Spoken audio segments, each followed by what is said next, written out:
So here's an absolutely awesome looking fish only marine tank that we've just started playing around with in the entrance of this house. Now, going through a whole bunch of things. Now, to an untrained eye, it looks absolutely amazing. Got a whole bunch of artificial corals, some ornaments and so forth.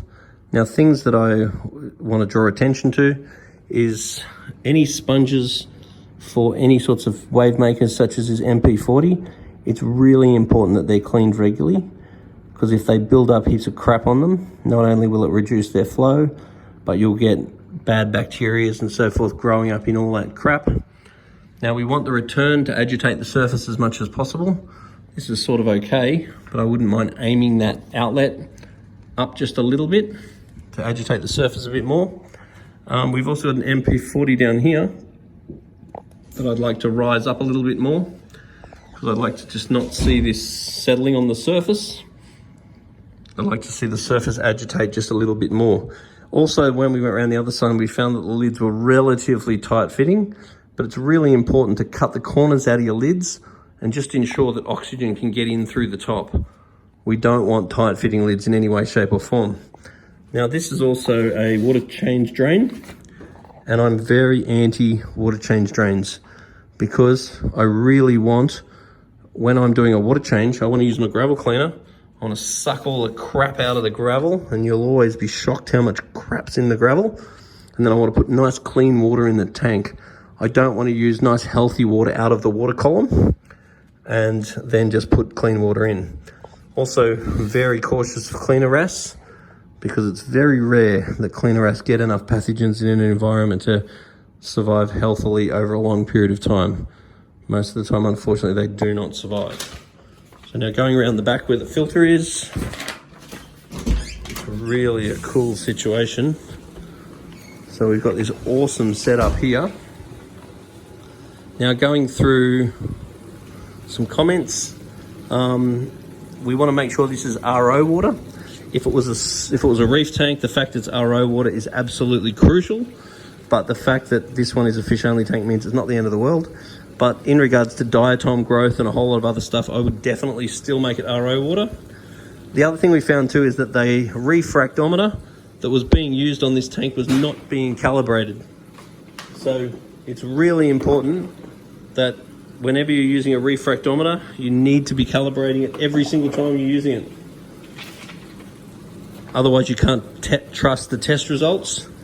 Every chiller has also got air filters. You need to make sure they're cleaned on a regular basis. And one thing I do recommend that every person does is go onto Majestic Aquarium's TV and learn the 8 principles. So there's basically 8 rules which you need to abide by.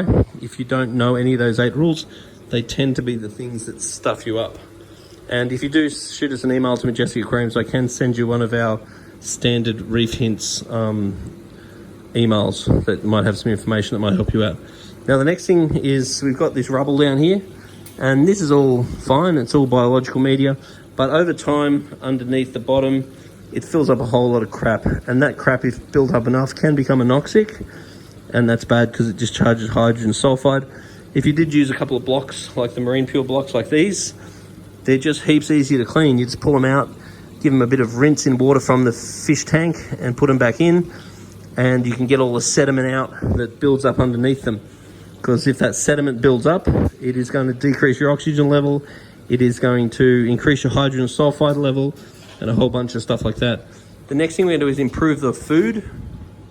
Now, he's currently feeding a couple of foods, including Spectrum Thera A. Spectrum Thera A is a very good food, but the new foods, such as the Spectrum Probiotic and some of the Denichis, are even better again. They're slow cooked, and with the Spectrum Probiotic, the probiotic bacteria is a true probiotic, and it not only is it good for the fish's digestion, but when the fish poo, the bacteria in the poo eats the poo. So that's definitely something that I would consider. We're also going to make sure that the skimmer is cleaned more regularly. Clean it twice a week. And when we clean it, we're going to clean out the inside of that funnel there. And what is already collected out into the cup doesn't concern me because it's already out of the system. So just getting a little brush and cleaning out the inside of the skimmer twice a week is really going to help.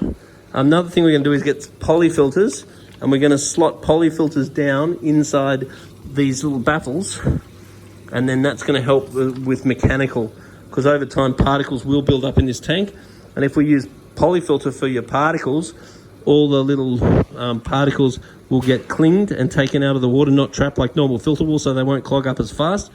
When the poly filter turns black, then we'll chuck it out.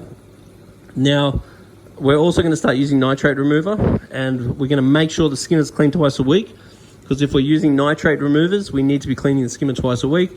Now, phosphate's up a little bit, but if we do start controlling phosphate with phosphate removers, we're going to make sure we have polyfilter as well to remove the residuals from the phosphate remover. And then, as I said before, all water changes from now on are going to be through a gravel cleaner. Now, what else did we look at?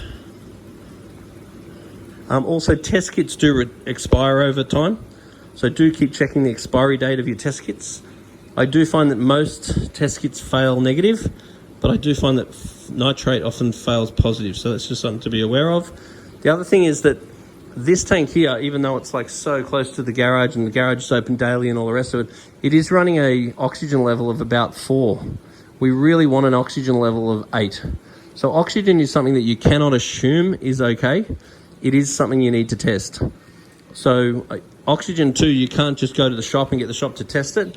You need to actually have an oxygen test kit, and it's got to be tested at the source, because you're not going to get an accurate oxygen reading unless you've taken the water directly out of the tank itself.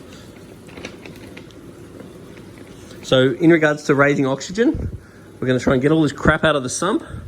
We're also going to try and get all the crap out of the sand, because it hasn't been gravel cleaned for a while. And that's going to help our oxygen level as well. I'm also actually going to recommend that we dose the tank with aquarium detox before we go cleaning that, or we go cleaning the sand, because the sand actually hasn't been cleaned for a while. So detox 1 month, because if we're really unlucky and we clean the sand and there's hydrogen sulfide under the sand, particularly in the back, we could release it into the tank, which could actually be poisonous. So if we put detox in the water for 1 month and then we do the change, then that's going to be okay.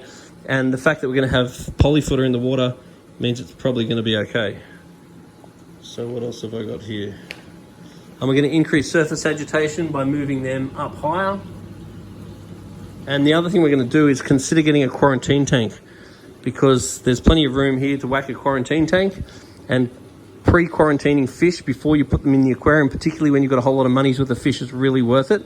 And for future, we're going to make sure our salt level is correct with proper tested, calibrated refractometer. We're going to make sure that fish only go into the tank when the salinity is on the low side, and we're never going to introduce fish more regularly than once a month. So that's going to help with a quarantine period.